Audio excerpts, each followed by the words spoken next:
Friends, welcome back to MM online academy.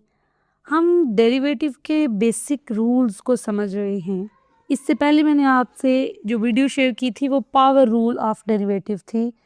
आज हम product rule और कोशेंट रूल को डिस्कस करते हैं। कुछ बेसिक रूल्स हैं जो आपको पता हों तो किसी भी टाइप का फंक्शन आए तो आप उनको सॉल्व ऑलमोस्ट कर सकते हैं। ये बेसिक रूल्स हैं।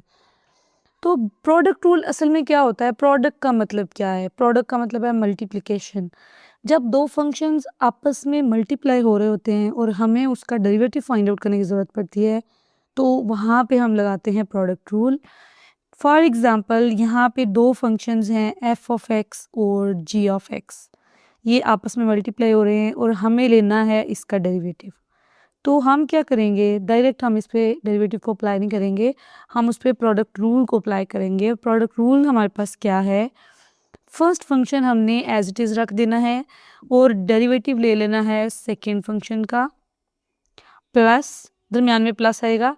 जो सेकेंड फंक्शन जिसका आपने डेरिवेटिव लिया है उसको आपने एज इट इज़ रख देना है और डेरिवेटिव ले लेना है फर्स्ट फंक्शन का, यानी कि एफ ऑफ एक्स का हमने डेरिवेटिव ले लेना है। ठीक है, तो ये है आपके पास प्रोडक्ट रूल। अब हम कोई एग्जांपल देख लेते हैं कि किस तरह से दो फंक्शंस हमारे पास आए तो जिन पे हमने प्रोडक्ट रूल को अप्लाई करना है।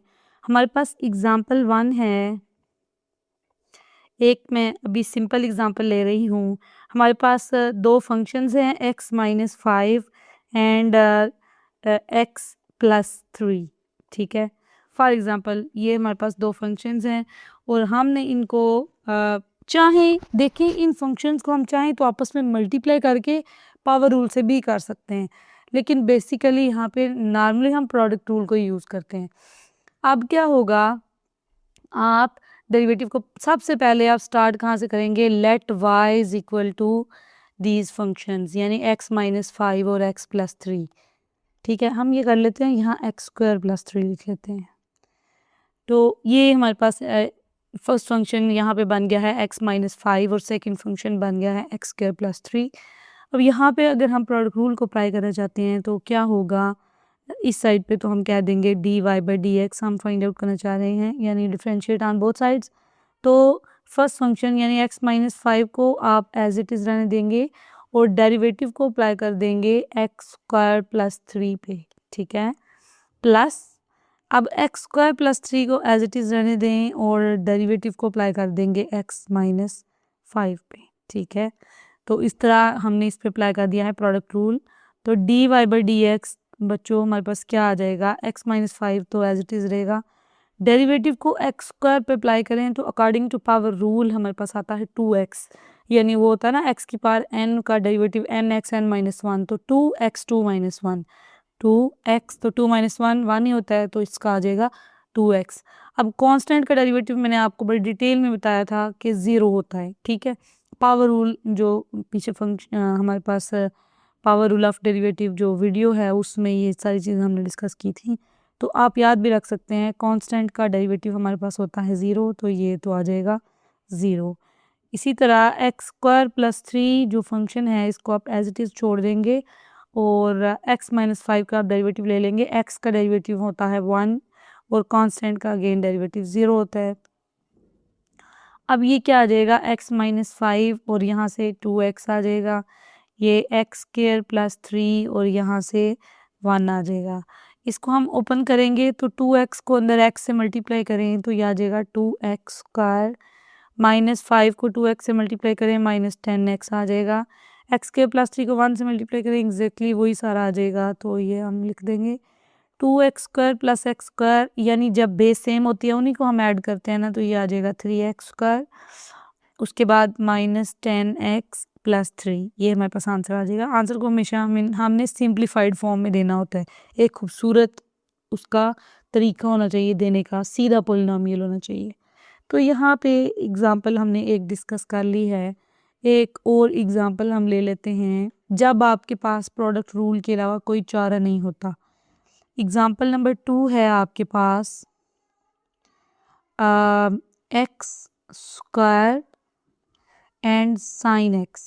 ये फार्मूलाज हैं कुछ ट्रिग्नोमेट्रिक के कि साइन का डेरिवेटिव जो है वो कॉज होता है, कॉज का माइनस साइन होता है, टेजेंट का सीकेंट स्क्वायर होता है, सीकेंट का सीकेंट टेजेंट होता है। ये आपकी बुक पे पीछे फार्मूलाज गिवन होते हैं सारे ट्रिग्नोमेट्रिक फंक्शंस के। आई होप आपको वो पता होंगे, अगर ना पता हो तो आप मुझे बताइएगा, मैं उस पर एक वीडियो बना दूंगी या नोट्स वगैरह आपसे शेयर कर दूंगी। तो ये एक फंक्शन है जो एक्स स्क्वायर और साइन एक्स है, इस पे हमने जो है वो डेरिवेटिव को अप्लाई करना है। सबसे पहला जो स्टेप होता है वो हम क्या करते हैं, let Y is equal to X square sine X. पहले हम फंक्शन को कोई नाम देते हैं और वो हमने दे दिया है वाई का। अब हम इस पे डेरिवेटिव को अप्लाई करना है, हम कहेंगे डिफ्रेंशिएट ऑन बोथ साइड्स और y चेंज हो जाएगा dy बाई डी एक्स में जब हम डेरिवेटिव लेंगे, और इस पे हमने डेरिवेटिव को अप्लाई, डायरेक्ट हम इस पे अप्लाई कर ही नहीं सकते। दो फंक्शंस आपस में मल्टीप्लाई हो रहे हैं तो हमें प्रोडक्ट रूल ही अप्लाई करना पड़ेगा। प्रोडक्ट रूल क्या है, एक्स स्क्वायर को एज इट इज़ रखा और डेरिवेटिव को आप अप्लाई कर देंगे साइन एक्स पे, ठीक है। इसी तरह प्लस साइन एक्स को एज इट इज़ रख देंगे और डेरिवेटिव को अप्लाई कर देंगे एक्स स्क्वायर पे, ठीक है। तो यहाँ पे हमने प्रोडक्ट रूल को फॉलो करके स्टेप्स तो लिख लिए हैं, अब लेना है इसका डेरिवेटिव। तो D Y by D X क्या आ जाएगा, X square as it is, और डेरिवेटिव ऑफ साइन एक्स क्या होता है, cos X, plus sine X as it is, और डेरिवेटिव ऑफ एक्स स्क्वायर अभी अभी मैंने आपको बताया है होता है 2x, ठीक है। तो अब हमने सिंपल इसको एक दफ़ा सिंप्लीफाई कर लेना है, X square cause X plus 2x sine x. तो ये हमारे पास फाइनल आंसर आ जाएगा प्रोडक्ट रूल के क्वेश्चन के लिए, ठीक है। तो आई होप आपको प्रोडक्ट रूल की तो समझ आ गई होगी। अभी आगे हम डिस्कस करते हैं कोशेंट रूल को। तो अब है हमारे पास कोशेंट रूल। तो कोशेंट असल में क्या होता है, कोशेंट होता है जब हम किसी दो चीज़ों को डिवाइड करते हैं तो ऊपर जो हमारे पास आंसर आता है उसको हम कोशेंट कहते हैं। तो कोशेंट से ही बात समझ में आती है कि डिवीजन की बात हो रही हो। अब कोशेंट रूल लगता कहाँ पे है, जब दो फंक्शंस आपस में डिवाइड हो रहे होते हैं, यानी कि अगर एफ ऑफ एक्स और जी ऑफ एक्स डिवीजन में हैं और हमें इस पे अप्लाई करना पड़ गया है डेरिवेटिव, तो फिर हम डेरिवेटिव कैसे अप्लाई करते हैं, हम डायरेक्ट अप्लाई कर नहीं सकते, हमें उस पे लगाना पड़ता है कोशेंट रूल। अब कोशेंट रूल होता क्या है, जो नीचे वाला फंक्शन होता है उसका हम लेते हैं स्क्वायर, यानी जी ऑफ एक्स का स्क्वायर, और फिर जी ऑफ एक्स को यहाँ पे एज इट इज़ रखते हैं ऊपर, और डेरिवेटिव लेते हैं ऊपर वाले फंक्शन का, डेरिवेटिव होगा एफ ऑफ एक्स का माइनस, प्रोडक्ट रूल में प्लस था ना, इधर आएगा माइनस। अब जिसका डेरिवेटिव लिया ना उसको एज इट इज़ रख देना है, और जिसको एज इट इज़ रखा था उसका ले लेना है डेरिवेटिव, यानी derivative of G of X, ठीक है। तो ये है हमारे पास कोशेंट रूल। अब हम इस पे एक एग्जांपल देख लेते हैं। तो एग्जांपल क्या होगी इस पे, 2x minus 3 divided by 2x plus 1, ये हमारे पास फंक्शन है जिस पे हम अप्लाई करेंगे कोशेंट रूल को। तो स्टार्ट हम कहाँ से करते हैं हमेशा, let y is equal to 2x minus 3 divided by 2x plus 1, ठीक है। चूँकि अब यहाँ पे हमारे पास दो फंक्शंस हैं वो डिवीजन में हैं, तो इन पे हम कोशेंट रूल अप्लाई करेंगे, डायरेक्ट डेरिवेटिव हम इस पे अप्लाई नहीं करेंगे। हम यहाँ पे लिखेंगे डिफ्रेंशिएट ऑन बोथ साइड्स, और y पे जब हम डेरिवेटिव को अप्लाई करते हैं तो y चेंज हो जाता है dy बाई डी एक्स में, और यहाँ पे हम कोशेंट रूल को अप्लाई करेंगे। कोशेंट रूल अभी हमने ऊपर डिस्कस किया है, नीचे वाले फंक्शन का होल स्क्वायर, नीचे वाला फंक्शन एज इट इज़, और डेरिवेटिव ऑफ ऊपर वाला फंक्शन यानी 2x माइनस 3 माइनस, अब 2x माइनस 3 जो है उसे एज इट इज़ रखना है और डेरिवेटिव ले लेना है जिस फंक्शन को हमने एज इट इज़ रखा था, यानी नीचे वाला जो फंक्शन है। तो ये हमने क्वेश्चन रूल को अप्लाई कर दिया है। अब हम इसको सॉल्व करेंगे तो हमारे पास क्या आएगा, 2x plus 1 whole square as it is, 2x plus 1 as it is. बच्चों डेरिवेटिव को हम 2x पे अप्लाई करने लगे हैं, 2 बाहर आ जाएगा, x पे जब अप्लाई होगा तो x का डेरिवेटिव 1 होता है, 2 1 ज़ा 2, तो 2x का डेरिवेटिव क्या होता है 2, और माइनस 3 का तो वैसे ही 0 है क्योंकि कांस्टेंट का डेरिवेटिव 0 है। इसी तरह 2x माइनस 3 और 2x प्लस 1 का अगेन क्या आएगा 2x का डेरिवेटिव 2 है और 1 का 0, तो ये आ जाएगा 2। अब हम इसको सॉल्व कर लेंगे तो 2x + 1 होल स्क्वायर और 2 को अंदर अप्लाई करें तो 2 2 ज़ार 4x + 2 माइनस अगेन 2 को अंदर मल्टीप्लाई करें 4x माइनस माइनस प्लस 3 2 ज़ार 6।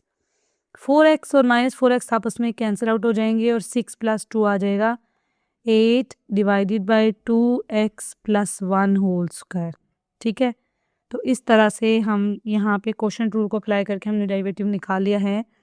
मैं एक और एग्जांपल अब आपको बताती हूँ जिसमें हमारे पास जो फंक्शन है उसमें क्वोशंट रूल के साथ कुछ और भी आ रहा है। देखें हमारे पास क्वेश्चन है स्क्वायर रूट के अंदर है x² + 1 divided by square root के अंदर है x² - 1। इस तरह अगर हमारे पास फंक्शन आता है तो हम उसका क्या करते हैं, तो देखें अभी हम क्या करेंगे। सबसे पहले तो इसको y का नाम दे देंगे ना फंक्शन को, और यहाँ पे दोनों साइड पे स्क्वायर रूट है। हम अंदर वाले फंक्शन को इकट्ठा कर लेते हैं x² + 1 डिवाइडेड बाय x² - 1 और स्क्वायर रूट को बाहर लगा लेंगे। अब आपको पता है कि स्क्वायर रूट की जो वैल्यू है वो हमारे पास क्या होती है 1/2। तो x² + 1 डिवाइड बाय x² - 1 की पावर क्या आ जाएगी 1/2। तो बच्चों यहाँ पे पहले सबसे तो हमें पावर का कुछ करना पड़ेगा, उसके बाद हमने अंदर वाले क्वेश्चन को देखना है, पहले नहीं देखना। पहले बाहर पावर है, अगर बाहर पावर है तो इस पे पहले पावर रूल लगाएंगे फिर क्वोशंट रूल लगाएंगे। तो पावर रूल क्या था, x की पावर n अगर है हमारे पास, उस पर डेरिवेटिव को अप्लाई करें तो हम कहते हैं nx n - 1। और मैंने आपको बताया था बाद में ये डेरिवेटिव हम इस x का लेते हैं, इस इनर फंक्शन का लेते हैं। तो इसी पावर रूल को इस पे हम अप्लाई करते हैं। तो किस तरह से करेंगे, n यानी n है 1/2, जो पावर में है 1/2 है, ये पूरा x है यानी इनर फंक्शन है। n यानी 1/2, x n - 1 यानी x है पूरा इनर फंक्शन, n - 1 यानी 1/2 - 1। अब डेरिवेटिव ऑफ इनर फंक्शन, तो इनर फंक्शन यानी पावर के अंदर जो भी फंक्शन है उसका हमने ले लेना है डेरिवेटिव। ठीक हो गया। अब हम यहाँ पे क्या करेंगे, यहाँ पे 1/2 ये आ जाएगा x² + 1 डिवाइडेड बाय x² - 1। 1/2 - 1 होता है -1/2, यानी किस तरह से हम इसका एलसीएम लेते हैं 2 है, 1 - 2 इससे जाकर मल्टीप्लाई हो जाएगा तो ये आ जाएगा -1/2। अब देखें डेरिवेटिव लेना पड़ गया है ये इसका, और इस पे हम क्वोशंट रूल को अप्लाई करेंगे क्योंकि ये फंक्शन हो रहा है डिवाइड।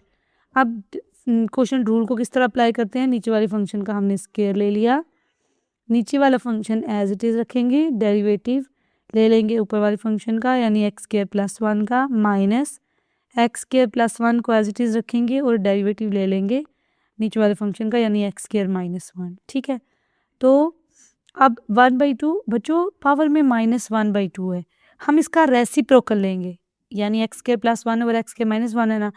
देखो x² + 1 को अगर नीचे लेके आते हैं इसकी पावर प्लस हो जाती है, नीचे वाले फंक्शन का माइनस है तो अगर ऊपर लेके जाएंगे तो ये प्लस हो जाएगी। तो अगर हम नीचे वाले को ऊपर ले जाते हैं, ऊपर वाले को नीचे ले आते हैं तो पावर हो जाएगी पॉजिटिव, ये 1/2 बन जाएगा। ठीक है, अब यहाँ पे इसको हम सिंप्लीफाई कर लेते हैं, x² - 1 whole square, x² - 1 as it is और डेरिवेटिव x² + 1 का लेना है। x² का आएगा 2x, 1 का 0 हो जाएगा, x² + 1 और डेरिवेटिव x² - 1 का लेना है, x² का आएगा 2x और -1 का 0 हो जाएगा। तो इसी तरह 1/2 ये पूरा आप स्क्वायर रूट में लिख सकते हो यानी x² - 1 ओवर x² + 1, बल्कि अभी हमें ये लिखने की ज़रूरत नहीं है, आगे देखिए मैं आपको बताती हूँ आगे क्या होने वाला है। 2x को x² से मल्टीप्लाई करेंगे ये आ जाएगा 2x³, -1 को 2x से मल्टीप्लाई करेंगे -2x, अगेन 2x को x² से मल्टीप्लाई करेंगे ये -2x³ बनेगा और प्लस माइनस माइनस 2x। ठीक है, divided by x² - 1 whole square. Powers को जैसे आप सेपरेट लिखते हो सेपरेट ही लिखो, यानी ये वाला स्टेप आप ऐसे छोड़ दीजिएगा, इसकी जगह 1/2 ही लिखिएगा। इस स्टेप के बाद हमारे पास क्या आता है 1/2 सेपरेट कर दो पावर, x² - 1 की पावर ये 1/2 है, अलहदा कर दो, एक्स स्क्वायर प्लस 1 की पावर 1/2 है, सेपरेट कर दो। यहाँ पे 2x³ प्लस और माइनस आपस में कट रहे हैं, -2x और -2x आ जाएगा -4x डिवाइडेड बाय यहाँ पे है X square minus 1 whole square. देखो यहाँ इसकी पावर 1/2 है, ये पावर 2 है, ये भी एक्स स्क्वायर माइनस 1 है, ये भी एक्स स्क्वायर माइनस 1 है। जब बेस सेम होती है तो इनकी पावर्स को हम ऐड या सब्ट्रैक्ट कर सकते हैं। तो ये 1/2 है ना, ऊपर प्लस हो रहा है, नीचे आके माइनस हो जाएगा, तो 2 में से आके इसमें से इसको हम माइनस कर देंगे। अगर नीचे वाली पावर छोटी होती, ऊपर वाली बड़ी होती, तो हम नीचे से ऊपर लेके जाते, क्योंकि पावर हमें नेगेटिव नहीं चाहिए, पॉजिटिव ही चाहिए। यहाँ पे हम क्या करेंगे, पहले तो ये देखो ना, ये 2 डिवाइड हो रहा है, ये 4 मल्टीप्लाई हो रहा है, तो ये काट जाएंगे, 2 2 ज़ार 4 आ जाएगा। तो ये -2x divided by x square plus 1 की पावर 1/2 और एक्स स्क्वायर माइनस 1 की पावर क्या आएगी 2 माइनस 1/2, यानी इस 1/2 को इधर इसमें से आके हमने माइनस कर दिया। अब -2x divided by x square plus 1 की पावर 1/2 और ये आ जाएगा एक्स स्क्वायर माइनस 1। इसका आप यहाँ साइड पे एलसीएम ले लो, 2 एलसीएम है, 2 इससे जाके मल्टीप्लाई होता है, 2 2 ज़ार 4, 4 माइनस 1, ये आ जाएगा 3/2। तो एक्स स्क्वायर माइनस 1 की पावर आ जाएगी 3/2 और ये आपके पास फाइनल आंसर होगा इस क्वेश्चन के लिए। यहाँ पे हमने काफ़ी डिटेल में प्रोडक्ट रूल और क्वोशंट रूल को डिस्कस किया है। नेक्स्ट लेक्चर में हम चेन रूल को डिस्कस करेंगे। अगर आपको कोई क्वेश्चन है, कोई भी कहीं पे मसला है, तो वो आपका नीचे कमेंट में पूछ सकते हैं। अगर कुछ ज़्यादा स्टूडेंट्स कहेंगे तो हम उस पर भी वीडियो को रिकॉर्ड कर लेंगे। मिलते हैं नेक्स्ट वीडियो में, आज के लिए इतना ही। अल्लाह हाफिज़, बेस्ट ऑफ लक।